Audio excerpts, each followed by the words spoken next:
こんにちは、ホーズライフです。今日は2025年一つ目の動画になります。節約を始めたのがちょうど1年前のことです。買い物は大好きだし、美味しいものもたくさん食べたい。あるお金は全部使う。そんな暮らしをしていましたが、去年初めてたまる1年を経験しました。今年もこの流れを途絶えさせたくないということで、節約の年間スケジュール考えていきたいと思います。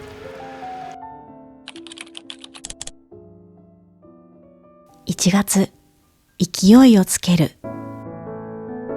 我が家ではこの1月に去年の家計の総まとめをして、今年1年の気合も入れていきます。具体的に何をするかというと、こんな感じです。まずは去年の振り返りですね。1年間でいくら貯金ができたのかとか、うまくできたことできなかったこと、夫と一緒に共有していきます。やること2つ目は今年の予算決めです。毎月何にいくら使うのか、去年の漢字を参考にしながら決めていきます。今年の我が家の生活費、予算はこんな感じにしてみました。じっくりご覧になりたい方は、ぜひ動画を止めてゆっくり見てみてください。それから総まとめでやりたいこと3つ目は、目標の貯金額を決めることです。ここまで数字の話ばかりですが、本当に力を入れたいのはいくらを決める部分ではありません。一番大切にしていることは、心の底からワクワクできるかどうか。家族旅行あそこに行ってみたいんだよね。節約頑張れたら行こうよとか、あの家具うちに合いそうじゃない？いくら貯金できたら買おうよとか、やる気のコップを溢れさせる。これって数字を決めるよりずっと大事だと思うんですよね。よし、今年は貯めるぞってメラメラ燃えられたら1月は完璧です。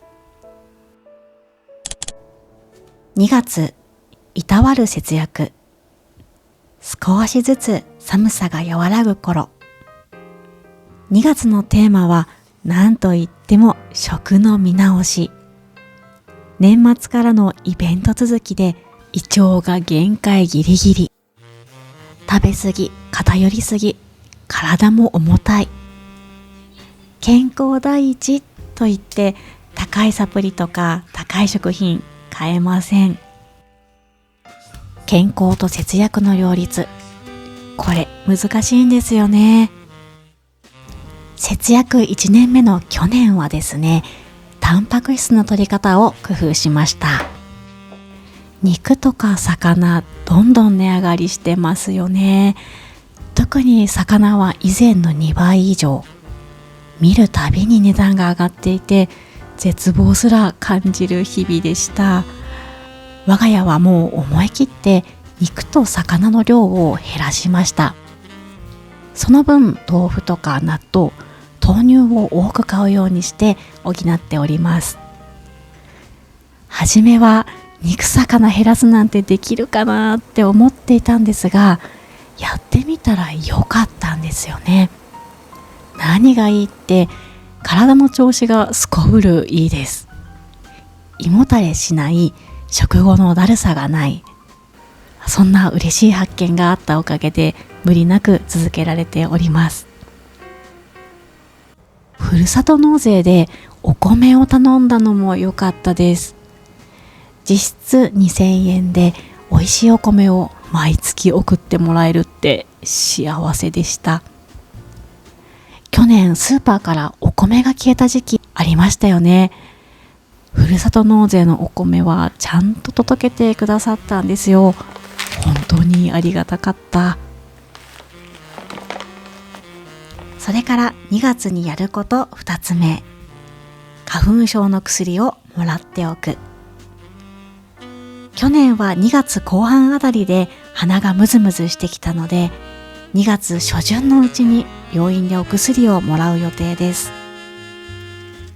薬は薬局でも買えるけど、病院でもらうのが一番安いですし、効きもいいんですよね。急に発症して薬局に走るっていうことがないように事前に準備したいと思います。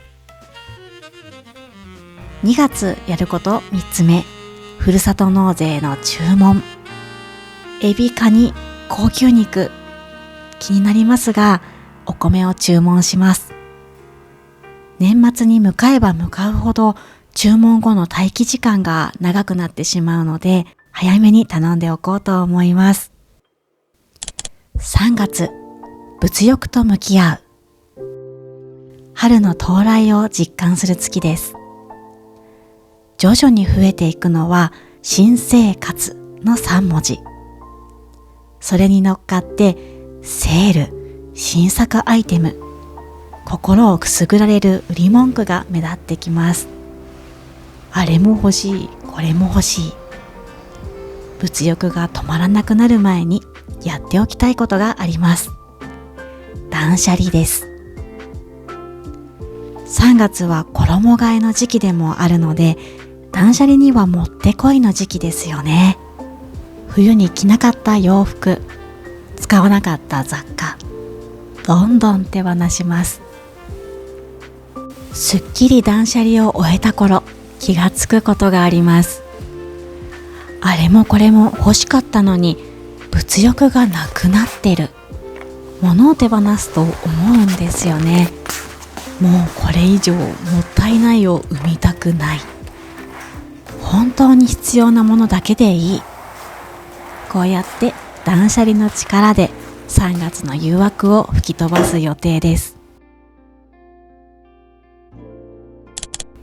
4月、手を抜く節約。真新しいスーツ、ピカピカのランドセル、なんだか背筋がピーンと伸びる季節。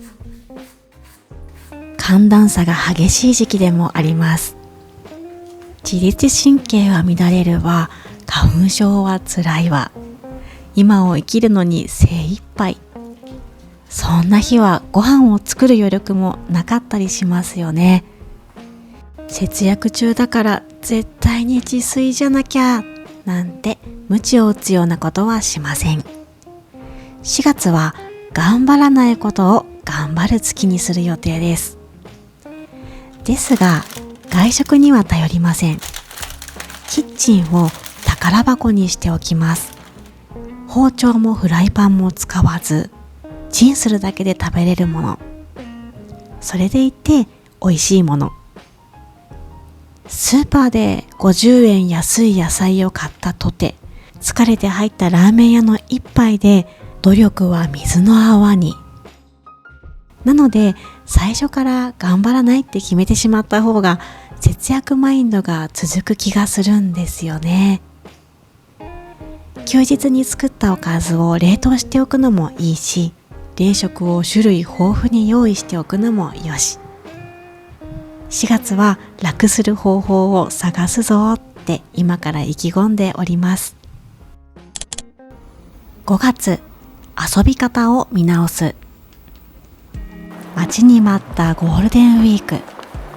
パーッと遊びたい気持ちになりますが、節約民の遊び方にはコツがある。買い物をメインイベントにしないこと。去年からウィンドウショッピングはぱったりやめました。物欲を満たして発散する日々はもう終わり。もっともっとお金を使わなくても心が満たされる遊び方を増やしていきたいです。5月は花粉症も落ち着いてくる頃ですし、ポカポカ陽気も気持ちいい。公園でピクニックとか、図書館で借りた本を外で読むのもいいですね。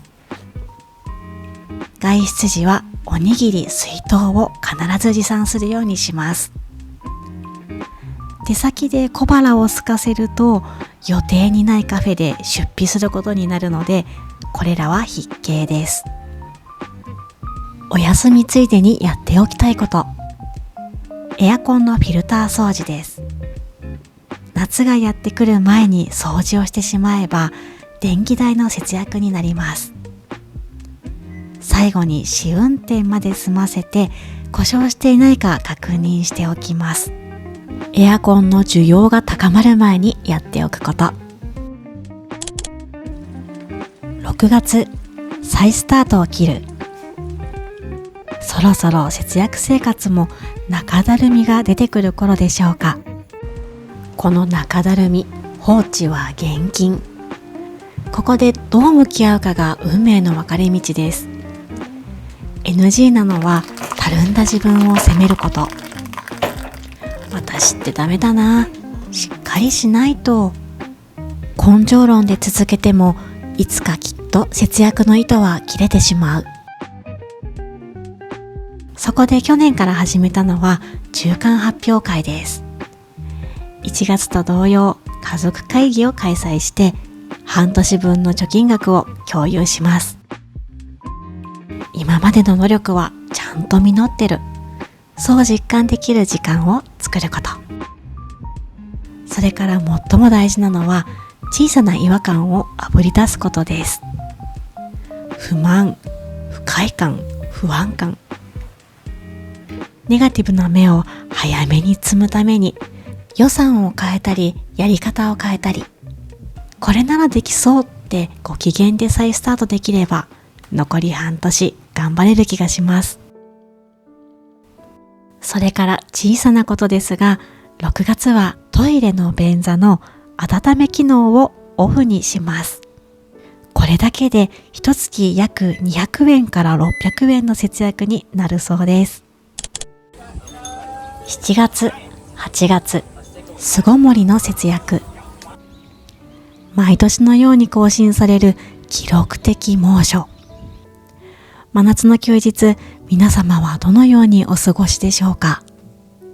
涼しくて楽しい場所はって聞かれたら、ショッピングモールって答えたくなりますが、節約の達人たちはきっとこう答えます。家が一番。真夏の休日は家を最高の遊び場にする。これが目標です。連ドラを制覇していく休日も楽しいんですが、もっとバリエーションを増やしたい。今年やりたいこと、実はもうすでにたくさんあります。テーマを決めて本を読破する。美味しいスパイスカレーを作れるようになる。自分でバッグを作る。声優調合して遊ぶ。資格の勉強をする。ショッピングモールへ行っている暇はなさそうですね。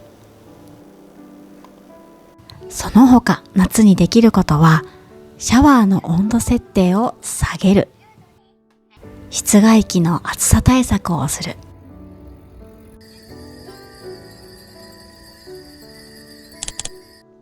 9月、備えを循環させる。9月1日は防災の日です。毎年9月に備蓄を見直ししています。我が家だと食料の備蓄は2週間分用意してあります。この9月年1回の見直しなので、翌年の9月まで持たないものは棚卸しして早めに食べます。備蓄を無駄にしない。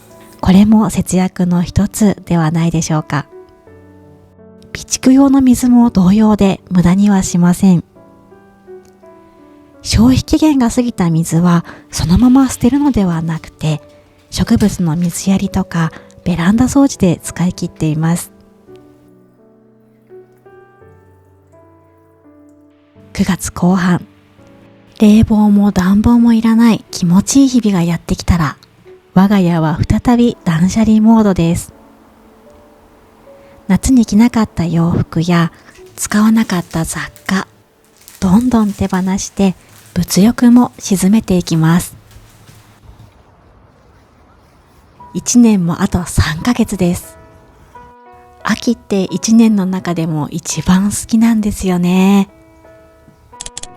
10月、11月、シンプルに暮らす。温かい飲み物が欲しくなるこの時期、活躍してくれるのはこれです。朝一気にお湯を沸かしてポットに入れておきます。何度も沸かさなくて済むので、節約にも時短にも。それから10月にやりたいこと、大掃除の先取りです。年末に大掃除するぞって思っていても、結局手をつけられず年を越してしまう。年末の掃除はもう諦めて、余裕のある10月から始めることに。ここで便利なのが9月に断捨離した衣類です。洋服の切れ端や靴下、雑巾やペーパー類を買わずに済みます。大掃除だからといって専用洗剤も買いません。基本は水とお湯。それでもダメならこの3種類でどうにか落とします。ナチュラル洗剤って呼ばれているし、使い心地はきっとマイルドなんだろうなーって思っていたんですが、想像の5倍は強力でした。しかも1回買えばかなり長持ちするので、節約の強い味方になってくれます。12月、メリハリの節約。街はすっかりクリスマスモード。寒さも本格的になってあったかグッズが手放せません。毎日の相棒はレッグウォーマーとダウンベスト。暖房はなるべくつけません。さて、12月といえばクリスマスに忘年会、仕事納めや食事会、ビッグイベントが目白押しです。だけどここまで節約頑張ってきたし、12月だって大丈夫。そんな風に甘く見ていると、12月のラスボスに簡単にやられます。年末大セールの甘い誘惑。クリスマスイコールプレゼントという楽しい妄想。年末の浮かれ気分で、あれもこれも魅力増し増しに見えてくる。去年は溢れ返る物欲に勝てる気がしませんでした。ということで決めたことがあります。12月は1年頑張ったご褒美を買ってよし。あえて緩めることで爆発的な衝動買いを抑える作戦です。まずは貯金額とにらめっこ。いくらまで使って大丈夫っていう値段を決めて、その範囲で物欲を満たします。ただしご褒美制度は大晦日で終わりです。メリハリをつけて心新たに新年をお迎えする、そんな一年にする予定。はい、一年の我が家の節約スケジュールご紹介させていただきました。今回は過去一で長い動画だったんですが、ここまで聞いてくださった方、本当にありがとうございます。今年もたくさん動画を配信していきたいと思っております。また遊びに来ていただけたら嬉しいです。2025年、皆様にとって素敵な一年になりますように。それではまたお会いしましょう。